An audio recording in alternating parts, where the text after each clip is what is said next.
lang. Hindi ko siya ipapublic. Yan, sabi niyo nga, walang pera. 'Di ba? Pag sinabi ng client ninyong walang pera, anong sinasagot ninyo? Papayagan ko kayong mag-unmute yung mga gustong mga mag-unmute. Anong sinasabi ninyo kapag sinabi ng client ninyo na wala siyang pera? Wala akong pera eh. Anong sinasabi ninyo?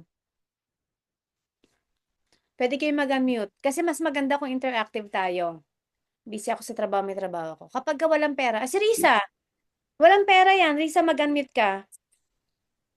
Anong ginawa mo nung wala kang pera, pero nakita mo na magandang Nung, opportunity? ayun, nung nakita ko po na maganda yung opportunity na pwede magpabago ng buhay ko, ginawan ko lang po siya ng paraan. Paanong paraan? Para yung mga nakikinig dito, pwede nilang ibigyan din ng idea yung mga client nila o yung sarili nila. Ano po, nangutang ako. Nangutang, Nangutang. pinangutang ko yung puhunan ko. Kasi Wala. alam ko yung ano pag pinangutang ko siya, mababawi ko naman kasi kaya kong ibenta yung produkto. Okay. Sana all, no, ganun kalakas yung loob kagaya kay Risa. Yan, hindi ko linya yan eh, sabi. Yan, sagot. Ito yung pwede nyo isagot sa client. Kapag Coach, sinabi ay na, sorry po. ay, yes, Marilyn. Sorry po. Coach, sorry po. Coach, ako pagka sinabi nilang wala siyang pera, sabi ko, parang sa tingin ko, mas dapat niyang gawin tong business. Tama. Kasi wala kang pera, mas kailangan mong gawin to. Usap tayo kung paano kita matutulungan, pero tulungan mo rin sarili mo. Correct. Ganun po. Exactly. So, ito yung pwede nyo isa pang isagot. Thank you po. Thank you. Pwede nyo isagot na, okay lang yan. Actually, karamihan sa nag-start, dito, ganyan din ang concern. So, tandaan nyo to ha. Pwede ko kayong bigyan ng copy. Okay lang yan actually, karamihan sa nag-start dito, ganyan din ang concern. Pero, kaya sila nag-decide kasi ayaw na lang forever, wala silang pera. Kagaya na sinabi ni Marlene, na mas kailangan mo to, wala ka palang pera, mas kailangan mo to, para magkapera ka. Ganun lang yun. If hindi ka mag-uumpisa ngayon, kailan ka pa makakabangon? Kailan ka pa magkakapera? Kaya mo yang gawa ng paraan. So, dito, tutulungan mo din siya. Paano gagawa ng paraan na magkapera siya? Paano siya makakapagpa-member? Yan, closer line. Kung seryoso ka talang magbago ang buhay mo, nagustuhan mo naman tong business, tutulungan kitang mag-isip, gumawa ng paraan. Yan. Tutulungan kitang mag-isip gumawa ng paraan. Halimbawa, ikaw, Abi, yung client ko. Sabi mo, wala akong pa akong pera eh. Mai, sorry ah. Wala talaga eh, saka na lang. Pero gusto mong magbago buhay mo, Abi. Di ba wala kang pera? Masarap ba yung walang pera? Pakitype nga, masarap ba yung walang pera? Yes or no? Happy kayo na wala kayong pera? Pwede mong tanong sa kanya, happy ka na wala kang pera? Masaya ka na wala kang pera? Okay lang ba sa'yo kahit hindi mo nabibigay yung gusto ng anak mo? Hindi kayo nakakapagbayad ng kuryente, yung kinakapos ka, kailangan mo pang mangutang kapag kakapos, okay lang sa'yo yun? Siyempre hindi, di ba? So, ibig sabihin, gusto mo magbago buhay mo. Tama? Gusto mo bang magbago ang buhay mo? Susundan mo siya ng mga questions. Yan. Gusto niyo bang magbago ang buhay ninyo? Narinig ko nga, nababasa ko kasing sagot is no, no, no. Sasagot, di ba? Siyempre, yes. Kasi tinanong mo siya eh, masarap bang walang pera? Siyempre hindi. Yun nga lang wala akong pera eh. Oh, ngayon, kung talagang seryoso ka na magbago yung buhay mo, na magkapera ka, tutulungan kitang mag-isip paano ka magkakapera para makagawa ka ng paraan. Gusto mo yon? Nagigets, guys? Nagigets? Kasi, kapag hindi mo siya binigyan ng idea, hindi siya makakaisip ng idea. Sarado agad ang isip niya. So, tutulungan mo siya ngayon mag-isip. Gaya ng ginawa ni Risa, pwede siya mangutang. Dati, kontrang-kontra ako dito sa pangungutang. Ayoko, kasi I feel guilty kapag yung member nangungutang para lang maka-join. Doon sa previous company ko Kasi as in, sobrang budol dun eh. Hindi ka nila talaga papaalisin hanggat di ka nagbabayad. Tapos, ang mahal ng products. Kaya ako nasabing budol kasi sobrang mahal ng products, ang hirap din i-dispose. Unlike kasi dito sa company natin, ano eh, yung products natin sobrang affordable. pwede pang tingi-tingi, kayang-kaya ng masa, tsaka necessity talaga, tama?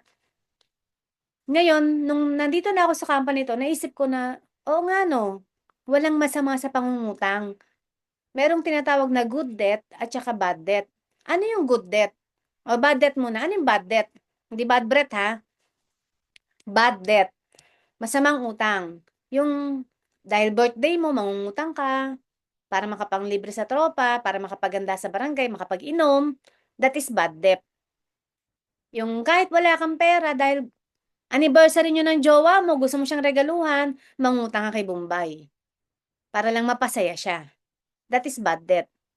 Yung kasi ano yung nanay mo 50 years old na, magsi-70 years old, gusto mo maging masaya siya, mangungutang ka. Mga piyesta, bad debt. Ibig sabihin, mabubuhay ka naman kahit hindi mo ipangutang yon. Isang araw lang ang birthday. Ako po, may pera na po ako ha, pero hindi po ako naniniwala sa birthday celebration. Nagbibigay po ako ng cake sa mga may birthdays na kaibigan ko. Kasi I want them to be happy. Pero sa sarili ko po, ayoko po. Alam po 'yan ng mga staff ko. Ayokong sinu-surprise ako, ayokong nireregaluhan ako. Hindi kailangan. Ano, hindi para sa akin hindi po special para sa akin yung birthday ko. Mas gusto ko po na yung birthday ko mag-give back na lang sa community. So yung birthday po, huwag kayong ma-feel bad kung wala kayong handa. Okay lang 'yan. Bukas hindi mo na birthday tapos na. Next year naman. Ano naman yung good debt? Ang good debt naman po, ito po yung ginagawa ng mga mayayaman na kaya po pala kahit maraming pera sila Lucio Tan, sila Henry C, nangungutang pa din po sila. Pangsimula po ng negosyo, pangkapital. Bakit? Bilyonaryo na yun, ba't nangungutang pa? Kasi po, matalino sila. Kapag po, ang puhunan mo sa negosyo, ang kapital mo, pinangutang mo, bawas po ang tax. Mababa ang tax. 'Di ba, mautak? Tapos, saan pa sila umuutang? Sa sarili po nilang bangko. 'Di ba? Umutang ka na sa sarili mong bangko, wala ng tax, kumita pa yung negosyo mo, sobrang utak. Kaya po sila yumayaman kasi matalino sila. So, kailangan din po tayo maging matalino kung gusto po nating yumaman. Yan, pakitype nga po. Kung gusto nyong yumaman, itype nyo po dyan, gusto kong maging matalino. Gusto kong tumalino. Kung gusto nyo pong yumaman. Wala pong masama sa pagbabago. Ang masama po, yung sitwasyon mo, hindi na kaaya-aya, ayaw mo pang magbago. Ayaw mo pang baguhin. So ngayon, pinangutang po nila yung kapital, nagtayo sila ng mga mall, o kaya ng, tawag mo doon, condominium, di ba yun yung mga uso ngayon, pinapatayo ng mga negosyante. Habang pinapatayo nila yon, kumukuha na agad sila ng mga uupa na mga bibili, pre-selling. So habang naka-loan po yun, ang nagbabayad na po mismo yung mga uupa, yung mga tenants, yung mga bumibili. Wala pa rin silang nilalabas na pera. Napatayo po yung mall natapos nang wala silang nilabas na pera, 'di ba? Napakatalino. Pero 'pag ang tao po kasi mababa po yung mental wallet, kagaya po ng mga ano, mga mahihirap po. Ay, ayoko mangutang, may tubo. Sayang pa yung tubo, to ano ko na yan, nakita ko na yan eh. Yun agad ang nasa isip. Pero, pagdating sa mga birthday yan, go lang, 500 a month lang pala eh, kaya yan. 'Di ba? Hindi pinag-iisipan po yung tamang desisyon na tinatawag. So, okay lang po pala na mangutang ka kung gagamitin mo sa tama sa negosyo. Huwag po kayong mangungutang kung kailan po kailangan yung emergency. Ulitin ko po ha, huwag po kayong magsisimulang mangutang kung kailan po emergency. Dapat po mangutang na kayo para makapagsimula po kayo magnegosyo, para may masimula na po kayo, meron kayong tatapusin. Okay, sino po rito ang mangungutang? Hindi po sa akin ha. Bawal po mangutang sa upline. Bawal po mangutang sa downline. Number 1 po yan na rules natin. Kasi wala pong lumagong negosyo kapag ka po pinapautang. Isa pa pong tip. Ito pang isang tip na ginagawa ko. Wala akong pera. Kagaya ko po, nagsimula po ako, wala akong ano eh, Wala din akong kapera-pera kasi nag-ano po ako, nag-back to zero. Rock bottom po talaga. Ang laki po ng utang ko sa bangko, sa credit card, nag-accumulate. Yung mga previous ko pong negosyo kasi nalugi. So, doon ako kumukuha sa, sa card din pagka bayaran na, ang dami ng overdue, mangungutang na naman ako. Pambayad lang po ng ano, ng tubo. So, nag-accumulate po siya, pati utang ng mga kaibigan ko sa akin, nandun, patong-patong na. Lumaki hanggang na-stress po ako. So, wala akong maisip na paraan para makaahon po sa utang, kundi sa ganito pong community or industry. Kasi naranasan ko na eh. Alam ko na po kung ano yung kalalabasan kapag ka masipag ka sa ganito pong industry. At isa pa, ang kapital po kasi napakaliit. Unlike yung mga negosyo ko dati, ang lalaki ng kapital ko, na wala naman nangyari, napagod lang ako, nalosyang lang ako, bumaho lang ako, nagkasakit lang ako, nabaon pa ako sa utang. Dito kasi ang liit ng kapital, sisipagan mo lang, gagalingan mo lang, attend ka lang ng training, tatalinuhan mo lang, merong pupuntahan. Hindi man agad sa income, pero yung dito po, nadadagdagan pa lang po yung kaalaman mo, iba na po yan. It adds value to yourself. Magiging ibang klaseng tao ka na, confident ka na. So, nangutang ako. Wala akong kapera-pera po talaga, swear. Nangutang ako, nagsangla po ako para po makasali. Kasi kailangan kong gawin eh. Kung hindi, paano ako makakabayad po ng mga utang ko? Sabi ko, do or die to, sasali ako. Sumali po ako, hindi rin ganun kalakihan po yung kapital syempre. So, bago ako sumali pala, nagplano muna ako. Dapat po, meron kang plano. Ang plano mo, syempre, di ba, manalo? Ang plano mo, malutas yung problema mo. Ang plano mo, maging successful. So, ang plano ko lang that time is kumita. Kasi ang hirap po ng walang pera. Wala nga po sa plano ko yung maging successful eh. Kasi ang alam ko, basta sisipagan ko, basta dire-diretso kong gagawin, makukuha ko yung goal ko. Yun lang po yung tinitignan ko. Pero kung paano ko siya gagawin, hindi ko rin po alam. Basta ang alam ko, kailangan po, consistent ako. So, bago po ako mag-member, ang ginawa ko po, inalam ko muna yung product, yung mga package, maganda yung package, maganda yung product eh. Okay, mabebenta ko yan. Gumamit muna po ako, tapos nakita ko po ang ganda sa katawan. Sabi ko, okay, ma-market ko to. So, bago ako nag-avail ng package, nag-message po ako sa 300 kong Facebook friends, yung mga friends ko po sa Facebook na active, na lagi pong nagla-like, nagse-share, lagi ko nakakausap, mga kapitbahay ko, kaibigan ko, kaklase ko, lahat. Minessage ko 300, copy-paste. Ito po yung script na ginamit ko. Somehow, parang ganito po yung script.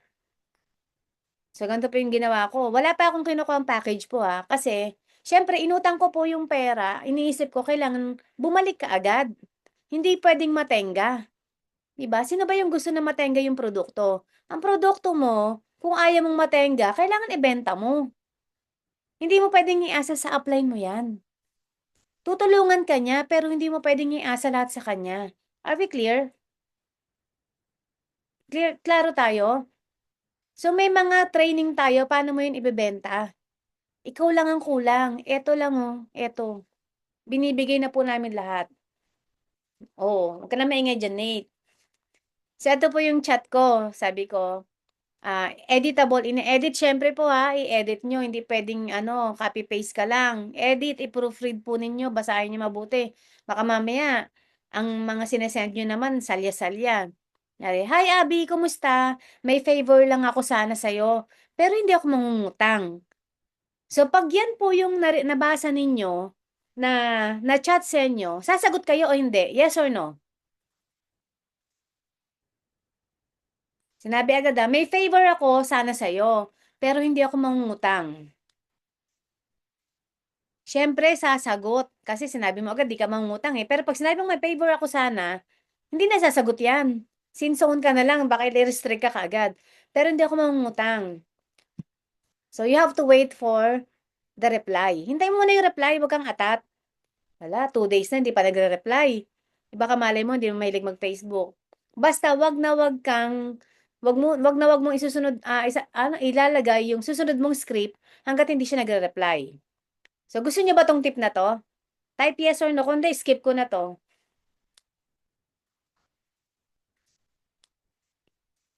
Yan. Ito po, ginawa ko po 'to talaga, swear. Tapos ito yung sumunod kong chat. Gusto ko sana magsimulang magnegosyo, kaso kulang ako sa funds. As in, totally broke ako. Inamin ko kaagad yung sitwasyon ko. Kaya napaka-imposible, yet God is so good. Nabigyan ako ng opportunity na makapagsimula even without funds. Kailangan ko lang makabenta ng produkto para makapagsimula. Aalokin sana kita, pero no pressure. Huwag kang magagalit. Huwag kang magagalit ha kung inaalok kita ngayon. Nagbabaka sakali lang naman ako. Pag ayaw mo naman, okay lang, promise. Pagod na din ako mangutang kasi every time na magigipit ako. Kaya gusto kong gawa ng hakbang at paraan na mabago ang buhay ko. Kung ikaw yung makakabasa, ano yung nasa isip mo? Yan, honest to goodness, kung kayo po yung makakabasa, ano po yung pwede niyong isipin?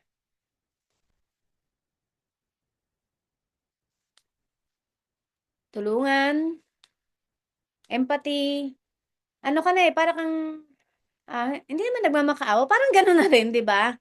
Pero nagha-humble ka eh. Hindi ka naman nangungutang, nag-o-offer ka lang ng products, right? Tapos, you have to wait again sa kanyang reply. Hintayin mo yung reply niya. Puwede niyang tanungin sa'yo, "Ano ba yung product mo? Magkano ba yung products mo?" Sagot ka, "Have you heard of 24 Alkaline C?" State mo yung features, benefits, tsaka testimony, mag-send ka. Pero 'wag sobrang dami. Kunyari, ang kaibigan mo is diabetic. So, ang ibibigay mong testimony is mga diabetic. Narin ah, Nabalitaan mo na ba o narinig mo na ba yung 24 Alkaline C? Sodium ascorbate siya, non-acidic, pwede siya mula bata, baby, buntis. Ang ganda niya kasi nagamit ko siya eh. Alam mo yun, mataas yung blood sugar ko, nag-normal dahil dito. Eh, diabetic siya, so magko-connect kayong dalawa. Kailangan mag-connect kayo somehow. Kunyari, vanidosa. Eh, nung ginamit ko siya, alam mo yun, madalas puyat ako, tapos ang haggard ko. Nung ginamit ko siya, pagising ko, ang blooming ko, tapos hindi ako acidic, ang sarap ng tulog ko, medyo magana akong kumain, pero hindi ako bumibigat. You have to express in a manner na mararamdaman niya yung magiging experience niya with the products. Tapos mag-send ka ng testimony.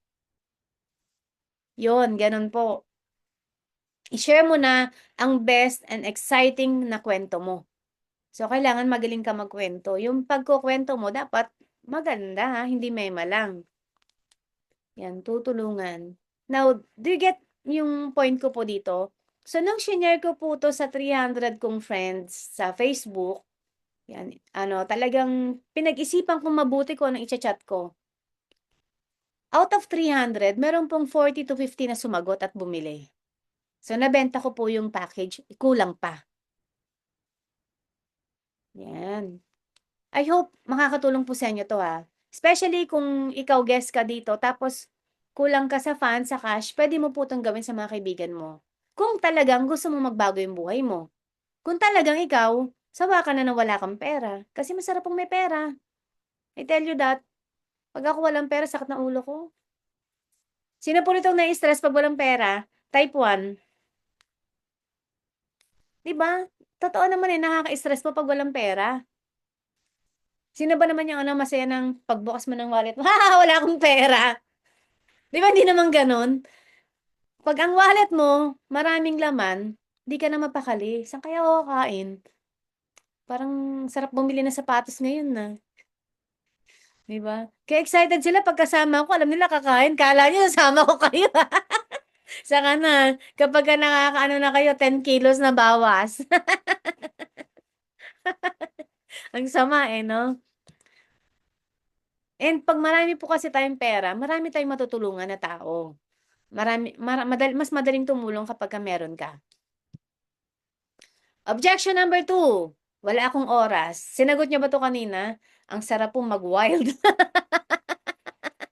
Sabi ni Sir Don, kapagka marami daw pera, ang sarap mag-wild.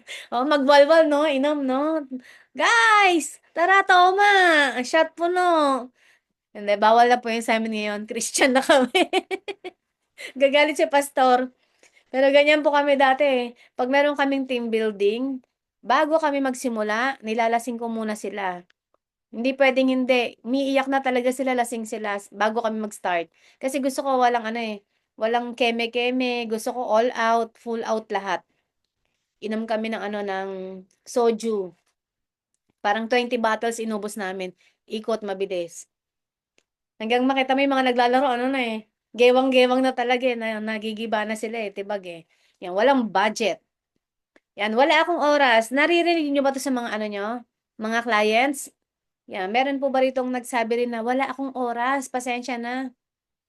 'Yan, sino rito yung nasabihan? O gin bilog, para medyo tipid. Lalagyan ng ano, ng calamansi juice at saka maraming asukal at yelo. Ay baka mag-inom si Sir Do, "Sir Do, 'wag kang mag-inom, bawal sa'yo 'to." Palagi po, yes na yes, madalas po 'yan sa akin. 'Yan. How do you feel 'pag sinasabi ng client mo na, "Wala akong oras." "Sorry, wala akong oras. I'm busy." Anong anong nagiging reaksyon ninyo 'pag 'yan ang sinasabi niya? "Me po, hehe, busy daw sila." Kapag 'yan ang sinasabi nila after ng boss, sasabihin nila, "Ay, wala kasi akong oras diyan, eh." Oh, anong nararamdaman ninyo? "Okey lang 'yan, labas niyo rito. Ilabas niyo!" Anong nararamdaman ninyo 'pag 'yan ang sinasabi? "Hindi po ako naniniwala, kasi busy din ako, pero I find time." 'Yan, puwede 'no? Okey lang. O yung iba, hindi kayo kumakausap ng tao 'no, wala kayong masagot 'no? Sanay na, bad trip. Akala ko 'pag sinabing, "Wala akong oras, eh." Tapos sasagot mo, "Ah, okey." Sinagot mo na lang, "Ah, okey." Para tapos na. Okey. Sayang, imbitahin sana kita, magwawalwal tayo, wala ka palang oras. Kaya 'pag sinabing walang oras, eto yung puwede mong isagot. Gets ko 'yan. Busy rin naman ako nung nag-start ako. Pero dahil dito, unti-unting nakalabas ako sa pagka-busy sa kakatrabaho. Part-time lang naman ito. Kahit 1 to 2 hours a day, puwede mo siyang gawin. Closing line, gusto mo bang habang buhay busy ka or gumawa ng paraan para magkaroon ng time freedom? So, ito yung isang visual. Saan ka busy? Gigising sa umaga, papasok sa trabaho, uuwi, matutulog. Repeat. Dito ka busy? Sa employment, sa trabaho? Sasabihin niya sa'yo, mm, 'di ba ang usually sumasagot kasi ng busy yung mga empleyado. Okay. Pagdating mo ng after 10 years, dito ka pa rin busy, okey? Kamusta ang sahod? Bago dumating ang sahod, mangungutang? Pagdating ng sahod, babayaran ng utang? Mangungutang ulit kasi kapos na naman? Bayad utang. So, ito yung cycle ng empleyado. Nandito ka sa cycle na 'to. Puwede sana 'to, 'di ba? Ang tawag dito kasi is survival. Parang nagtatrabaho ka para lang makapagbayad ng bills, para lang makakain, para makaano lang, makalipas lang yung maghapon na okey, survive. Pero, what if one day, dumating ang emergency? Papaano na yung cycle mo, mabe-break 'yan. Sa mangyayari diyan puro bayad utang, bayad utang, bayad utang. Puro mangungutang ka na lang diyan. Hindi ka na makakaahon.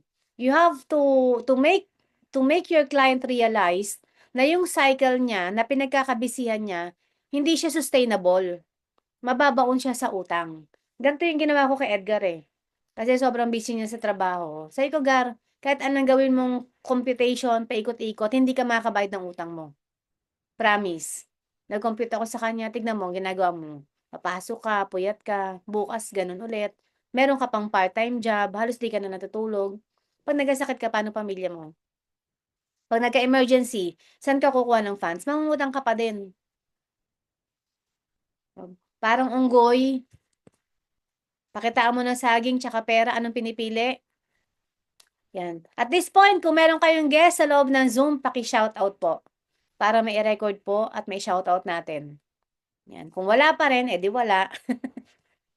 Ayan. 'Pag pinapili mo ang unggoy, saging at pera, anong pinipili? Siyempre saging, 'di ba? Kasi hindi alam ng unggoy na 'pag pera ang pinili niya, mas marami siyang saging na mabibili. kaso unggoy nga siya. Ganito rin po yung mga taong busy.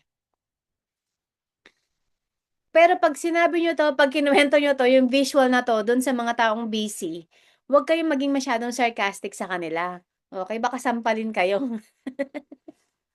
Sabi mo, meron lang ako sa ikukuwento friend, meron kasing unggoy, nilagyan siya ng saging at saka ng pera. Ang pinili niya is saging, kasi yun yung alam niya. So, ang saging stands for comfort. Hindi niya alam na 'pag yung pera is opportunity na yon, na 'pag yun ang pinili niya, mas marami siyang saging na mabibili. Another one, yan, sa sobrang kabisihan mo sa kakatrabaho, sobrang busy ka maghapon, halos pati pamilya mo napapabayaan mo na, eh. Kasi umuwi ka gabing-gabi na, tulog na yung pamilya mo, tama? Nine-neglect mo yung opportunity sa harapan mo. Para 'to sa mga empleyado sa mga walang time. At puwede niyo 'tong gawing analogy sa kanila, eh. Para ma-break yung sinasabi nilang wala akong time, saan papunta yung time mo? Sa sobrang busy mo, comfort zone mo, yan yung magiging kulungan mo. Bakit kulungan? Kasi kahit anong gawin mong takbo, kahit anong gawin, iba kasi yung busy sa productive. Yan, ngayon ko lang po na-realize na ang multinational corporate company is a vicious cycle, yet no one is indispensable. Anytime pwede kang tanggalin. Tama po kayo, Coach Mai. Galing pang church. 'Di ba? Sa sobrang busy mo, sa sobrang daming nangyayari sa buhay mo, yung mga bills, bayarin, rents, hindi mo nakikita yung opportunity, nagiging blurred ang opportunity sa'yo. Kasi diyan ka nakatutok, "Pre, pasensya na ha, pasensya na B ha. Ano, eh, bayaran ng tuition ng anak ko, eh, hindi 'tong perang 'to pambayad ng tuition ng anak ko, 'tong perang 'to pambayad ng rent namin, pinuntahan mo next week, pasensya na kasi may mga bills ako, may kuryente, meron akong credit card na babayaran." So, kahit ilang balik ka sa kanya, hindi niya nare-realize na habang tumatagal, yun yung cycle niya, hindi siya nawawala. So, ano yung kailangan mong pa-realize sa kanya?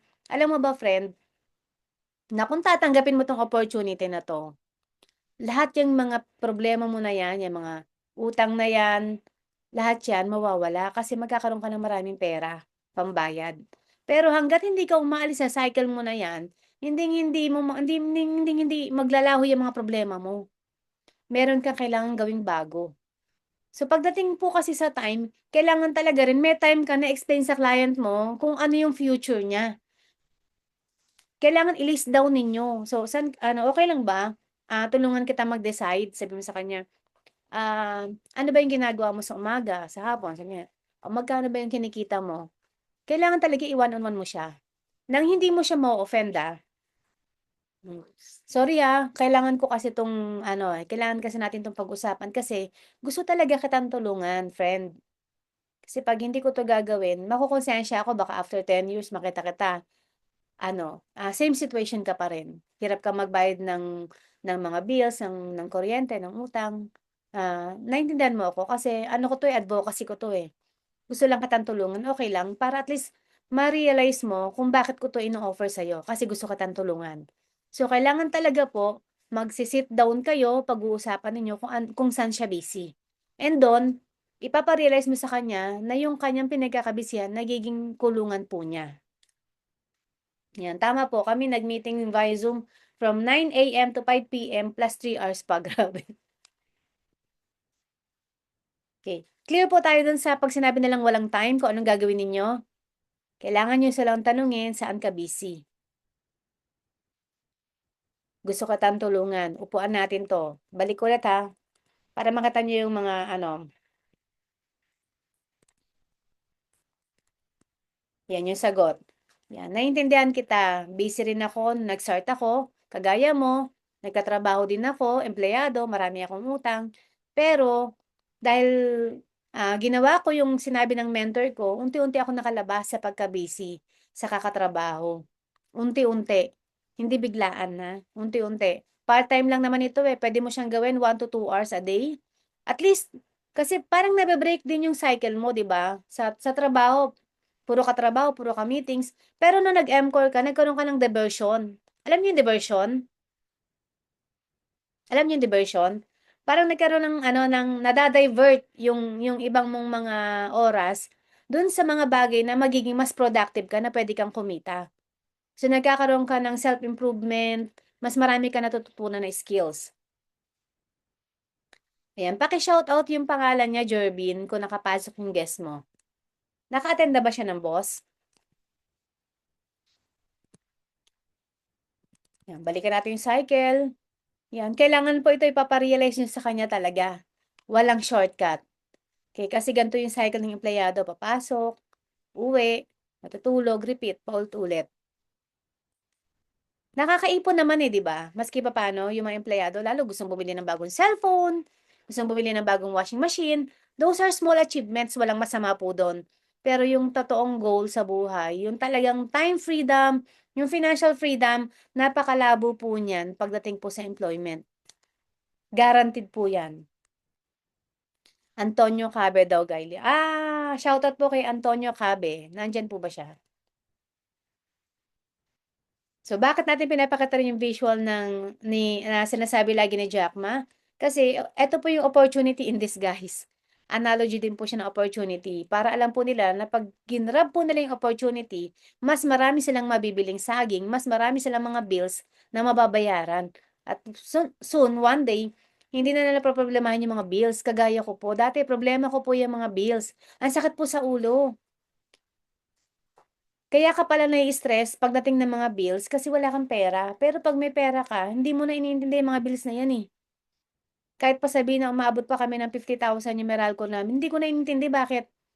Kasi yung opportunity mismo ang nag-create sa akin ng financial freedom. Kapag wala kang ginawa, wala magiging resulta. So, kailangan i-grab po talaga nila to kasi ang goal natin is matulungan yung mga empleyado na magkaroon din ng financial freedom para maalis sila sa slavery ng pagiging empleyado po.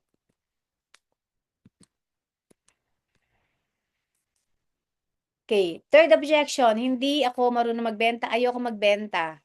Naririnig niyo rin ba yan? Type 1, kung naririnig niyo po yan. Sinasabi ng client niyo, ay, benta-benta, ayoko. Hindi ako marunong magbenta, mahiyain ako. Okay, good. Good. Kasi yan din po ako dati. Ayoko yan. Hindi ako marunong magbenta, promise. Ayoko magbenta. Bakit? Kasi mahiyain po ako. Sobrang mahiyain ako. Gusto ko magbenta, actually. Kaya lang ang problema ko, mahiyain nga ako. Kaya ang ginagawa ko dati, bumibili ako ng mga t-shirt, kung ano-ano sa Divisoria, tapos magbebenta ako. Pinapasa ko sa mga ano ko, kaibigan ko, sa kasambahay namin. Benta mo to dun sa kapitbahay.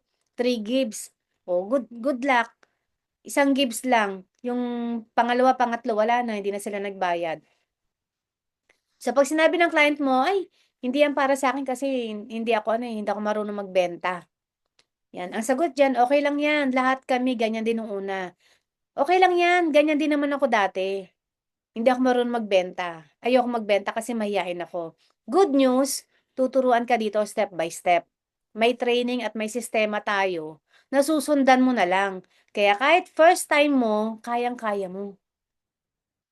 Kapag ito yung sinagot mo sa client, ano yung pwede niya sayong i-rebut o isagot? Pag sinagot mo ng ganyan, anong i-rebut niya sa'yo o pwede niyang isagot? So, parang makokot unguarded mo siya, di ba? Ay, ganun ba? Wala siyang masasagot eh, kasi sinagot mo na yung problema niya eh. Yung apprehension niya eh. So, closing line, hindi ka pa marunong ngayon. Pero kapag nagsimula ka, magugulat ka na lang isang araw, expert ka na. Alright? Objection 4. Scam ba yan? Pyramiding yan. O, naririnig nyo? Sinasabi ng client, type S. Kung naririnig nyo yan, tinatanong kayo, scam ba yan?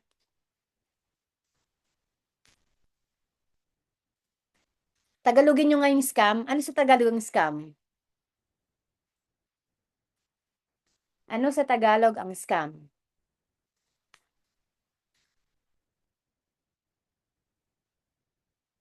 Ang budol kasi parang layman's term ba yon? Opo, kahit kapatid ko ganyan sinabi sa akin. Budol. Scam is lokohan ba yan? Diba? Ako, tinatanong ko sila eh, bakit Tagalog? Ano ba yung scam? Lokohan ba yan? Pag sinabi niyang lokohan ba yan? Sinasagot ko, sa tingin mo, lolokohin kita? Sa tingin mo, manloloko ako? Kasi may conviction ako para magsalita eh. Kasi ino-offeran ko siya, eh mas mayaman ako sa kanya, mas may pera ako. So, pwede kong sabihin yun. At kung kilala ka ng tao na matinukang tao, pwede mo rin sa kanya itanong yun, sa tingin mo manloloko ko? Sa tingin mo, lolokohin kita sa halagang yan? Correct? Pwede niyo isagot yun Pero pag hindi niyo naman kilala, wag. So, eto yung tamang sagot. Legit po ito.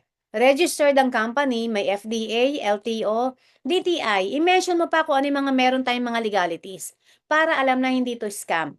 At maraming testimonies na patunay kung scam man ito, hindi kami tatagal ng 10 years at hindi lalago ng ganito. Okay, naiintindihan? Mute ko muna kayo guys ha. May may nag-e-echo.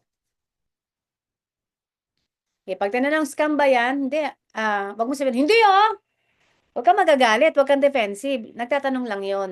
Sa pagtatanong scam ba yan? Legit to. Registered yung company, 10 years na. Pag ang company po is scam, hindi po yung tatagal ng 1 year to 2 years. Dissolve ka agad yan. Huli yan. Kapag 10 years na yung company, ibig sabihin sobrang legal. Ang daming testimonies, yung mga produkto, lahat may legalities. So, dapat meron kang reading mga documents ng company natin, yung mga legalities. Para at least, di ba, meron kang proof. Kailangan lagi po tayong merong tinatawag na proof. Yan. Ayon po, isa pa itong magagamit mo. Ayon po sa Article Act 7394, Consumer Act of the Philippines, at least 72% na binabayaran mo kapag ikaw ay magme-member sa isang kumpanya, sa isang MLM, dapat po 72% meron siyang tangible products plus services para sabihin po na legal. Okay, 72%. Sa atin, sa company natin, ilang percent po ang product na binabalik sa atin mula sa ating pong capital? Mahigit 100%. Yan, pyramiding daw po. Pero nung nakabayad akong utang sa kanila, dahil kay MCOR, yun, bumilib. More than 100%. Yes, more than 100%. Ang pyramiding kasi, tatanungin mo siya, ano ba yung pyramiding? Sabi niya, yung may sanga-sanga-sanga. Ako, pilosopo pa naman ako. O, huwag niyo akong gagayahin kasi ako pilosopo talaga ako. Kasi yung mga nagsabi ng sanga-sanga-sanga, tanga-tanga-tanga yun. Na ganun ko talaga. Pero huwag niyo akong gagayahin. Kasi ako, pwede kong sabihin yun Meron na akong napatunayan may conviction na ako. So, pag sinabi niya kasi, di ba yung may sanga-sanga-sanga? Ganun po talaga yun. Kasi ang tawag po doon is network. Yan. So, paliwanag mo, ano ba yung network? Di ba? Parang sa employment po yun Kahit sa employment po, may sanga-sanga-sanga. Alam niyo po yun. Presidente, vice-presidente, yung mga pababa na paba. Presidente, di ba? Vice President, gabinete, senador, congressman, ganun din po. Ang tawag po dyan is organization. Organizational chart po. For ano lang po yan? For visual purposes din. Yun po yung sistema ang tinatawag. But, wala pong masama kung merong organization kasi wala naman pong kumpanya na wala pong organizational chart. So, gawin mo, pag nag-explain ka, gawin mo parang ang tali-talino mo para hindi na siya makasagot, ha? Ano yun? Gumanon sa'yo. Tapos, ito lang ang sabihin mo, itong Republic Act 7394. 72% dapat meron tangible products, tsaka yung mga dokumento ng company. Alright? So, bakit lang ba nagiging masama kasi yung tingin ng mga tao pagdating po sa mga networking? Kasi marami po talaga mga scammer.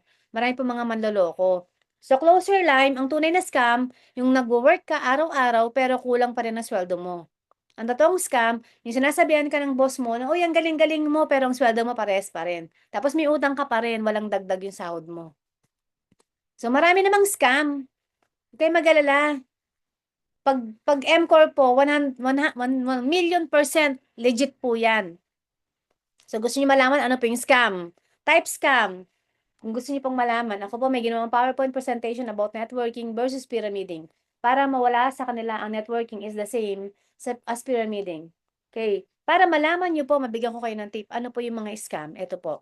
Una, yung kaibigan mo na ang bait-bait pag umuutang. Mukhang anghel. Kakaawa ang muka. Pag siningil mo, galit. Scammer yan. Yes or no?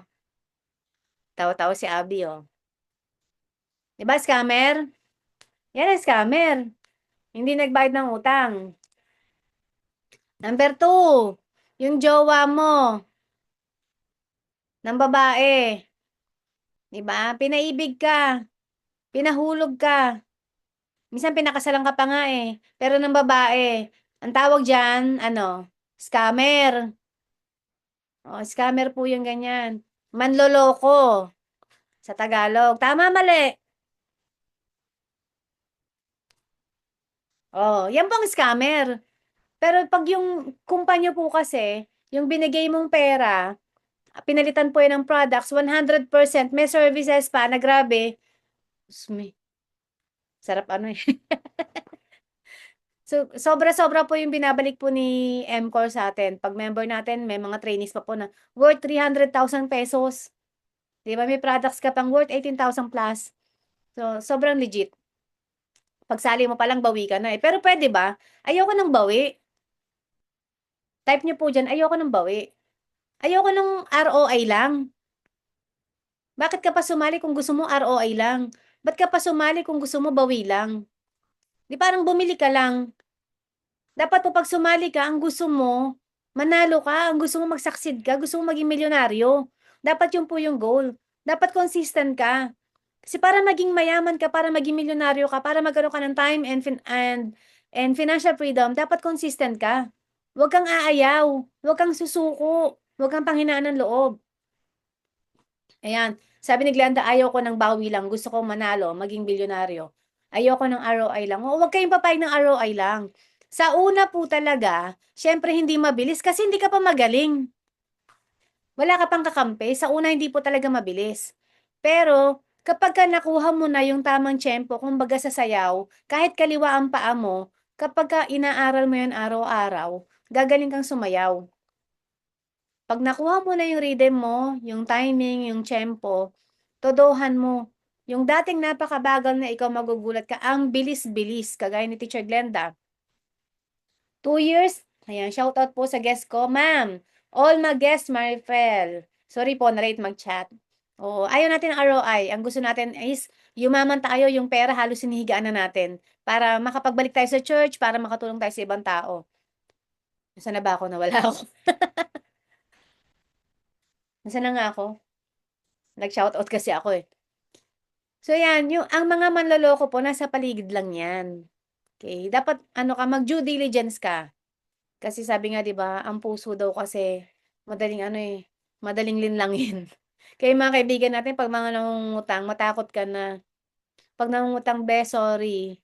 Ang pwede ko lang itulong sa'yo is, tulungan kitang magnegosyo para hindi ka na mangutang. Yun lang po yun. So, wag kayong mangutang sa upline nyo tsaka sa downline nyo. Wag.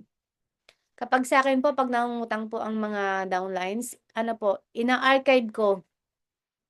Kaya pag nangutang ka sa akin, di kita sinagot, alam mo na nasa archive ka. Nasa restrict ka. Alright. Next. Nawala na yung point ko kanina rin, naputol eh. Objection number 5, kaka-join ko lang sa ibang business. Ay, sayang.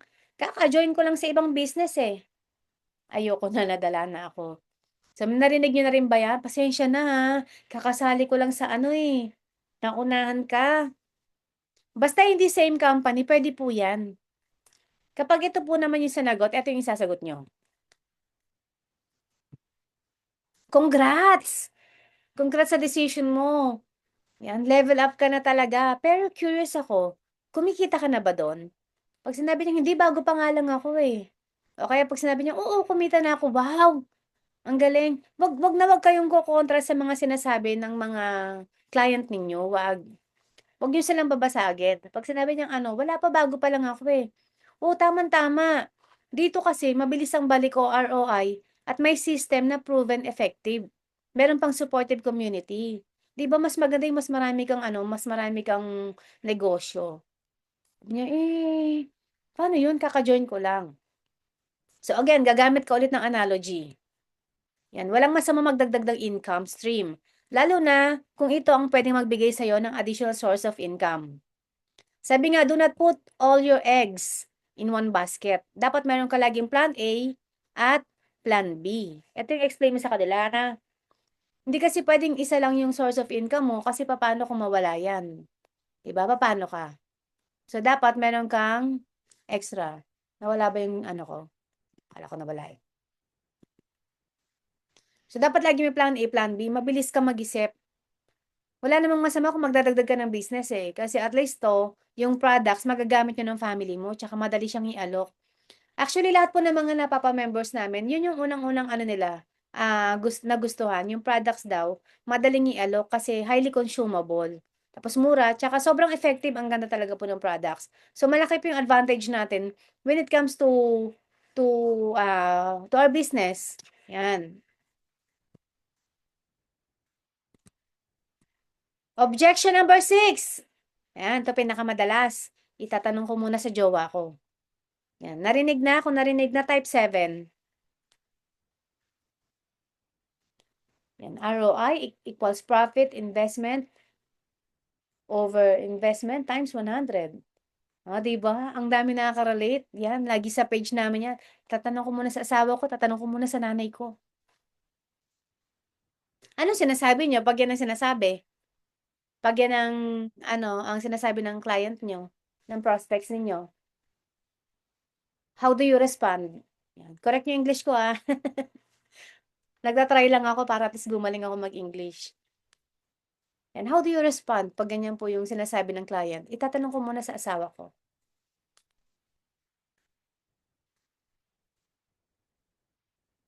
Asawa mo na parang ako sabi ko. Yan, klaro ba ako sa audio ko, Abi? Tanong nanay, tanong tatay, tanong asawa. Ikaw po ang nakakita ng magandang opportunity. Okay. Gusto niyo bigyan ko yung magandang sagot? Yan, type 8 kung gusto niyo ng magandang sagot. Okay, ito po yung pwede niyong isagot. Tama yan. Importante ang opinyon ng asawa mo. Yan. Kunyari sabi ni Abi sa akin, tatanong ko muna kay Pikoy. Tama yan, Abi. Importante talaga ang opinyon ng asawa mo. Bilang respeto. Siyempre, pero habang pinapaalam mo, pwede bang ipakita ko sa'yo paano mo ipapaliwanag ang maayos sa kanya? Diba? Nag-agree ka sa kanya. Para at least siya, makampanteng kausap ka na, okay to si, hindi ako kinokontra. Tama yan, importante yung opinyon ng asawa mo. Bilang respeto, syempre. Pero habang pinapaalam mo, pwede bang ipakita ko sa'yo paano mo papaliwanag ng maayos sa kanya? So, ikaw, explain mo sa kanya, ganito mo ipaliwanag. Or, mas mainam, isama mo ako. Sabay natin kausapin para mas clear, ma-clear lahat ang question niya. Para mas clear din yung presentation. So, ano pa isasagot niya? Ay, sige. Di ba? Sinabi mo, sige, ako na magpapaliwanag sa asawa mo kasi pag ikaw, hindi mo naman kayang ipaliwanag. Magiging magulo yung paliwanag, baka hindi niya maintindihan. Pero pag sinabi mong okay lang ba na samahan kita, ako yung mag-explain sa asawa mo. Ano yung pwede niyang sunod na itanong sa inyo na sabihin? Na pala ako water. Ayan. May naisip pa kayong pwede niyang itanong sunod? Or sabihin? Pag wala, mag-move na ako sa next slide. Okay, next slide. In 10, 9, 8, 7, 6, 5, 4, 3. Mag-uusap muna kami. If I were your friend, wag mo muna siyang kausapin about itong ino-offer ko sa'yo kasi hindi niya maintindihan. Kailangan talaga ang magpaintindi sa kanya or magpaliwanag yung may alam. Pag-uwi mo, lilimutan mo 'to, eh. Ako nga, bago ko 'to naaral, yung presentation na 'to, alam mo ba, it took me 6 months.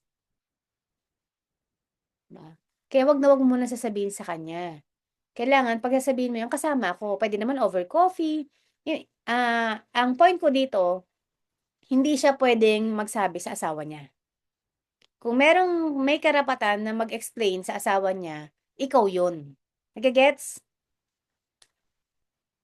Kasi kahit anong usap ang gawin nila, hindi rin. So, wag ka papayag na sasabihin niya mag-uusap kami. Kailangan wag mong sasabihin sa kanya talaga. Kailangan ako yung mag-explain. Yan. Objection number 7. Paano kung di mag-work? Paano kung di ako kumita dyan? Narinig na rin? Type 5 kung narinig na. Sinasabi ng inyong client. Type 5. Ayan, sunshine. Paano kung di mag-work? So, ito yung sasagot mo. So, sino gusto ng copy nito? Bibigyan ko mamaya. Normal lang matakot kasi bago to sa'yo. Normal lang yan matakot kasi bago to sa'yo. Pero isipin mo rin, paano kung mag-work? Paano kung ito na yung sagot para mabago ang sitwasyon mo? 'Di ba? Kasi alin man ang isipin mo, maganda or pangit, parehas lang yan, nag-isip ka. Nag-isip ka ng maganda, nag-isip ka ng pangit, nag-isip ka ng negatibo, nag-isip ka ng positibo, parehas lang yan, nag-isip ka. Alin man ang iniisip mo, tama ka. So kung ikaw mag-iisip ka ng maganda at pangit, doon ka na sa maganda, pati isipin mo pa yung pangit. Di ba? Pangit na nga eh. Alisin mo na sa isip mo yon, doon ka lang lagi sa maganda. Walang mawawala kung susubukan mo. Pero may malaking mawawala kung hindi. Yung opportunity, yun yung pwedeng mawala sa'yo. Yung chance na magbago yung personality mo, na magkaroon ka ng stable na business, yan yung pwedeng mawala sa'yo. Pero kung sumali ka, ano ba yung mawawala sa'yo? Wala. Kasi may kapalit naman. Kailangan marunong po tayong sumagot. In short.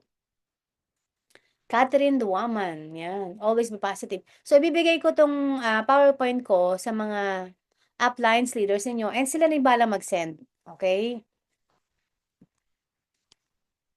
Meron pa ba? Bonus power lines. Ito yung mga bonus na pwede nyo gamitin. Hindi mo kailangan maging magaling. Pero, kailangan mo lang magsimula. Sabi nga, you don't have to be great to start. But you have to start to be great. Kailangan, ang iba kasi ang gusto nila, ay, teka, aralin ko muna yan bago ako sumali. Kailangan maging magaling ako. Hindi po. Kailangan muna, magsimula ka muna para gumaling ka. Umattend ka ng trainings, doon ka lang gagaling. Hindi ka gagaling na mag-isa ka lang. Hello. Walang ganun. Yes, always be positive.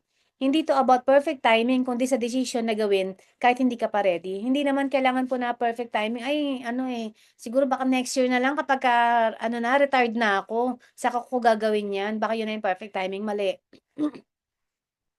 Pwede mo siyang gawin anytime. Ang best time is now.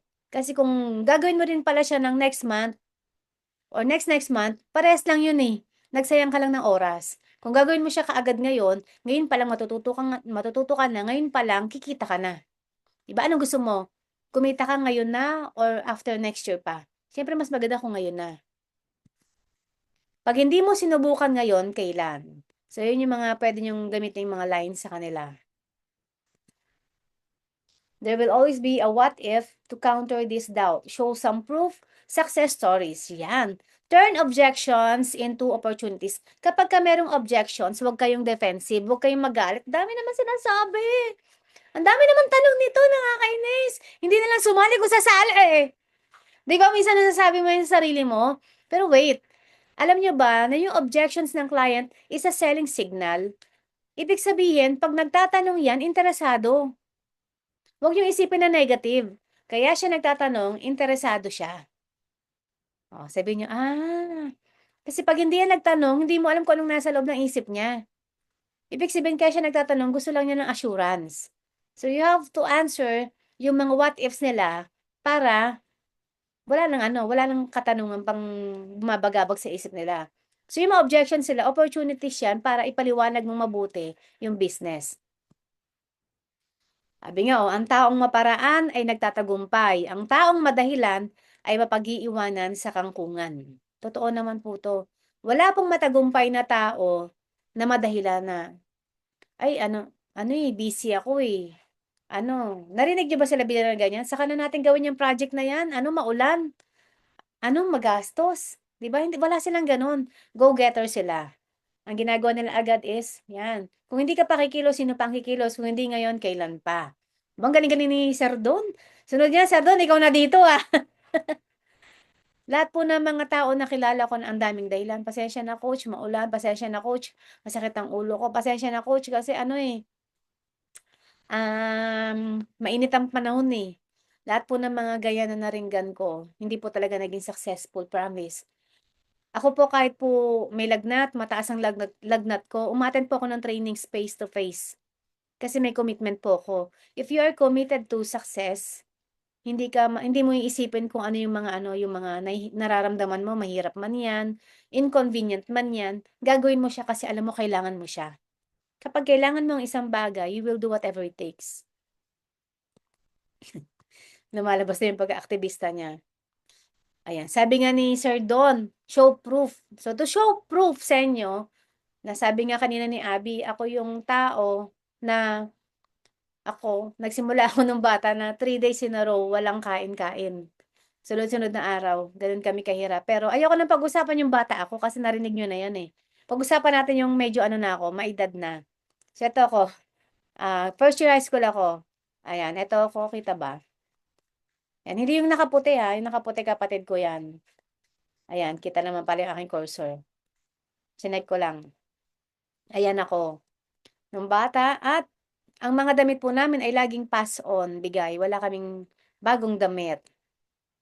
2010, ito po itsura ko. Tignan nyo 2010. 2010, ilang taon ako nito?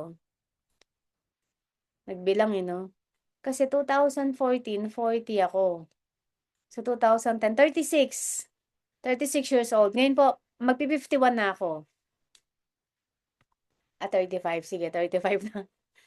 Ayan po ako, 2010. 2010, itsura ng babae na walang pera, walang kalayaan, walang time freedom, walang financial freedom, walang wala. Pag tinitingnan ko pa yung itsura ko dati, ano na lang ako, thank you Lord. Oo talaga.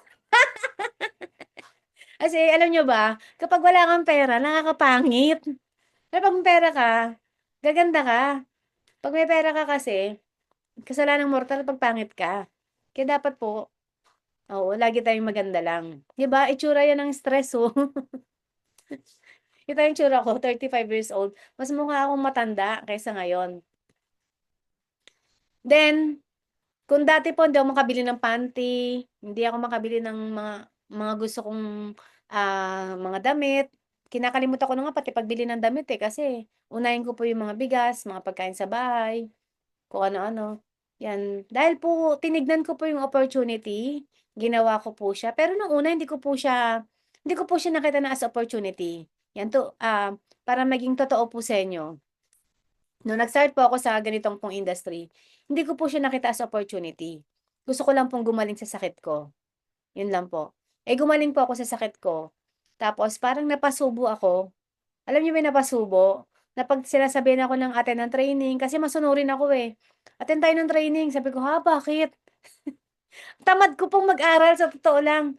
Kaya lang pag sinasabihan ako ng attend tayo ng trainings, ako si oo, lagi ako si oo. Attend akong trainings, hindi pumapasok sa isip ko kasi pinapaupo lang kami doon, hindi sa akin pinapaintindi ng sponsor ko kung bakit importante ang trainings. Basta pinapaupo lang kami. Parang bahala na yung speaker gawin yung trabaho nila. Ang tao po iba-iba. So ako nakikinig lang, parang namimiloso po pa ako sa isip ko eh. Walang clarity sa akin kung bakit ako nandun. Pero dahil lagi po ako nandun, somehow po may nagbabago sa akin. Kaya medyo ang tagal po ng transition ko eh. Ang tagal po ng mga learning sa akin ma-absorb kasi nga nung una, hindi ko pa iniintindi.